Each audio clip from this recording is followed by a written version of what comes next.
नमस्कार मंडळी, मी सारिका तुमचं खूप खूप स्वागत करते तुमच्या आपल्या YouTube channel Sarika's blogs and रेसिपीमध्ये। मंडळी, दिवाळीचे दिवस सुरू झालेले आहेत आणि दिवाळी म्हटलं की पहिले फराळामध्ये आठवतं आपल्याला लाडू आणि शंकरपाळे।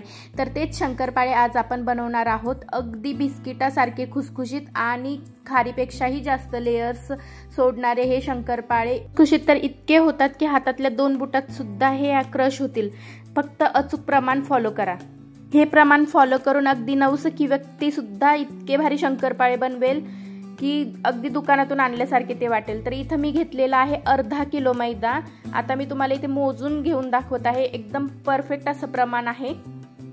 वाटीनं जर सांगायचं झालं तर 4 वाट्या मैदा मी इथे घेतलेला आहे। आता मी पिठी साखर इथे मोजून घेत आहे। आपल्याला 125 ग्राम पिठी साखर घ्यायची आहे। वाटीनं जर सांगायचं झालं तर 1 वाटी कंप्लीट, थोडी दाबून जर भरली तर, आणि 125 ग्रामच आपल्याला तूपही घ्यायचं आहे। तेही वाटीनं जर सांगायचं झालं तर कंप्लीट 1 वाटी पातळ केलेलं तूप। 1-2 ग्राम इकडे तिकडे झालं तर काही हरकत नाही। आता चला, सर्व जिन्नस आपले इथे घेऊन झालेले आहेत। आता आपण कढई मस्त गॅसवरती तापून घेणार आहोत आणि त्यामध्ये आपल्याला घालायचं आहे जे आपण दूध घेतलं होतं 125 ml। कपच्या मेजरमेंटने हे कंप्लीट अर्धा कप असं दूध आहे। आता आपण याच्यामध्ये तूप घालून घेऊयात आणि आता यानंतर लगेच आपल्याला पिठी साखर घालून घ्यायची आहे। आपली सर्व पिठी साखर आता इथे मी घालून घेत आहे आणि ती आपल्याला छान मिक्स होईपर्यंत दुधामध्ये हलवून घ्यायचं आहे। दुधाला उकळी आणायची नाही, फक्त 1-2 ते 3 मिनिटे याला मंद गॅसवरती आपल्याला गरम करून घ्यायचं आहे, पिठी साखर दुधामध्ये विरघळेपर्यंत। तुम्ही डायरेक्ट साखर सुद्धा घेऊ शकता, पण तिला विरघळायला खूप वेळ जातो, म्हणून पिठी साखर मी इथे करून घेतलेली आहे। चला, आता पिठी साखर आपली छान विरघळताना इथे दिसत आहे। 2 ते 3 मिनिटे आपले इथे झालेले आहेत। आता हे मिश्रण आपण ताटामध्ये ओतून घेऊया। आता एका मोठ्या साईजच्या पसरट ताटामध्ये हे मिश्रण मी ओतून घेतलं आहे आणि आपल्याला हे हलकसं कोमट करून घ्यायचं आहे, म्हणजे आपल्या बोट बुडवल्यानंतर आपल्याला चटका बसणार नाही इथपर्यंत। चला, पुढची स्टेप सांगण्याआधी पटकन चॅनलला सबस्क्राईब करा, व्हिडिओला लाईक शेअर करायला विसरू नका। आता आपलं हे मिश्रण नॉर्मलचं कोमट झालेलं आहे। आपण त्यामध्ये बोट ठेवलं तर चटका लागत नाही जास्त। आणि आता यामध्ये आपल्याला जो आपला मैदा होता तो थोडा थोडा करून इथे घालायचा आहे आणि अगदी हलक्या हाताने आपल्याला मिश्रणामध्ये हा मैदा मिक्स करून घ्यायचा आहे। आपल्याला हे पीठ असं खूप दाबून दाबून मळायचं नाही अजिबात, कारण लेयर सुटत नाही खूप दाबून आपण जर पीठ मळलं तर। हे अगदी हलक्या हाताने फक्त याला एकजीव गोळा आपल्याला करून घ्यायचा आहे, त्यासाठी मिक्स करायचं आहे। तुम्ही बघू शकता इथे मी कशाप्रमाणे मिक्स करून घेत आहे। अगदी त्या स्टेपने फॉलो केलं तरीही चालेल, जास्त अति प्रमाणात दाबायचं नाही, फक्त आपल्याला एकजीव गोळा करायचा आहे इथे। आता बऱ्यापैकी आपला पिठाचा एकजीव गोळा इथे झालेला आहे। आता या पिठाला आपण समान 3 भागामध्ये डिवाइड करून त्याचे छान बारीक बारीक गोळे करून घेणार आहोत लाटण्यासाठी। आता इथे मी पिठाचे 3 भागामध्ये गोळे करून घेतलेले आहे जवळपास।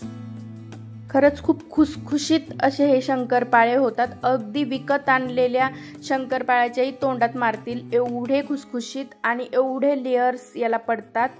तुम्ही व्हिडिओच्या शेवटी बघाच आणि एकदा करून बघितल्यानंतर मला कमेंट करून खरंच नक्की सांगा तुमचेही शंकरपाळे असेच झाले की नाही।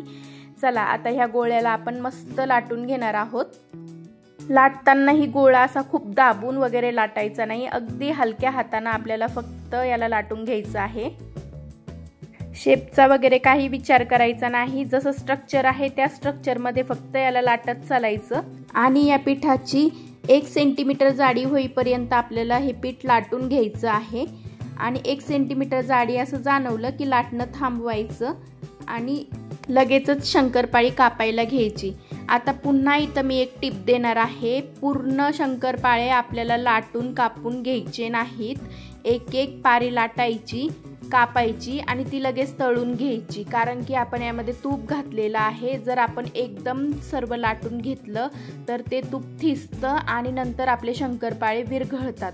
आता तुम्ही पाहू शकता इतपत जाड मी इथे ठेवलेलं आहे, पण मला अजून थोडंसं लाटावं असं वाटतं कारण खूप जाड झालेलं आहे। आता हे योग्य प्रमाणात वाटतंय। तर आता मी याला चौकोनी शेपमध्ये कापून घेणार आहे। तुम्हाला ज्या शेपमध्ये आवडत असेल तुम्ही त्या शेपमध्ये याला कापून घेऊ शकता। आता मी शंकरपाळी कापून होईपर्यंत कढई गॅसवरती गरम करायला ठेवलेली आहे एक साईडला। आता सर्व शंकरपाळे मी ते आडव्या उभ्या रेघा देऊन मस्त कापून घेत आहे।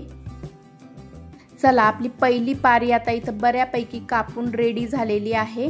आता लगेचच आपण कढईमध्ये तेल घालून घेणार आहोत। आपली कढई इथे आता मस्त तापलेली आहे, त्यामध्ये आता मी तळण्यापुरतं तेल घालून घेणार आहे। हे तेल मी अगदी 5 मिनिटे हाय फ्लेम वरती गरम करून घेतलेलं आहे। आता हे तेल छान गरम झालेलं आहे। मी चेक करण्यासाठी एक छोटीशी गोळी याच्यामध्ये टाकली आहे पिठाची। ती टाकली की लगेच अशी वरती आली की समजायचं आपलं तेल योग्य प्रमाणात तापलेलं आहे। आणि आता फ्लेम आपल्याला स्लो करून घ्यायची आहे आणि आपले शंकरपाळे जे आहेत ते तेलात सोडायचे आहेत। जेवढे शंकरपाळे तेलात मावतील तेवढे शंकरपाळे आपल्याला इथे सोडायचे आहे कढईमध्ये। आणि तेलात शंकरपाळे सोडले की त्यासोबत जास्त छेडछाड करायची नाही, त्याला एक 2 ते 3 मिनिटे मंद गॅसवरती मस्त तळून द्यायचं। जेव्हा त्याचा रंग असा थोडा थोडा ब्राऊन व्हायला लागला तेव्हा त्याला आपल्याला पलटी करून घ्यायचं आहे। तुम्ही बघू शकता मस्त रंग आलेला आहे। थोडंसं मी हलवून आता पलटी करून घेतलेला आहे। पुन्हा 2 मिनिटे इथे शंकरपाळे छान तळलेले आहेत आणि मस्त आता सुरेख असा रंग इथे दिसत आहे शंकरपाळ्यांना। खूप जास्त लाल आपल्याला शंकरपाळे करून घ्यायचे नाहीत, कारण शंकरपाळे तेलातनं काढल्यानंतरही 2 मिनिटे त्याची प्रोसेस तळण्याची चालूच असते, मग ते अजून डार्क दिसतात, खूप लाल असे चांगले दिसत नाही। मला हे शंकरपाळी तळण्यासाठी साधारण एक 5 मिनिट लागलेले आहेत आणि 5 मिनिटात हे अगदी आतपर्यंत मस्त तळलेले आहेत।